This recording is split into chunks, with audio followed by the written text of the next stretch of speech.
Hello, I'm Madison and I work with individuals and couples for therapy. My couples that come in for therapy, I notice they often struggle with being in the cycle. Like they feel like they are in this never-ending loop, they can't break it. They've tried all these new things, maybe they've read some articles or gone to therapy before even, and they're so stuck as to how to get things to change.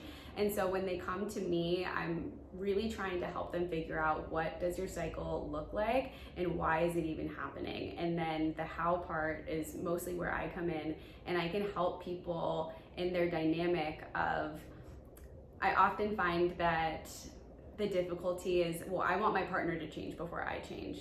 And so I need them to be vulnerable. I need them to open up. I need them to meet my needs before I'm willing to meet theirs.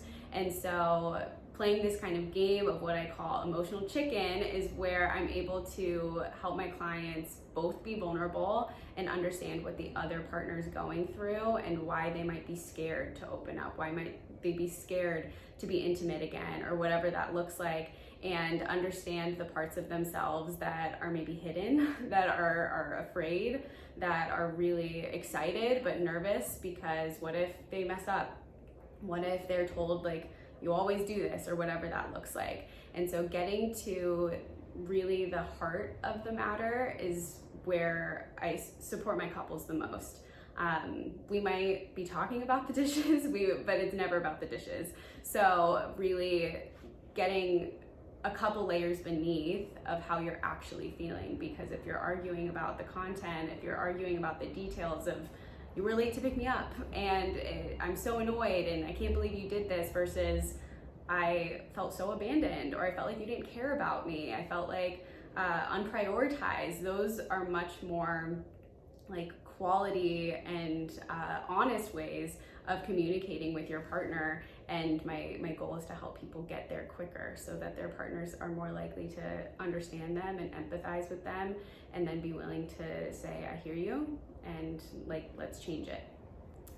I really enjoy working with couples in like the 25 to 35 age range. I feel like I am able to connect with them and really understand the experience of what it means to be a millennial and all of the things. So there's one, just the humor and the relatability that I really like to bring to my sessions, just as me as a therapist, is important in there.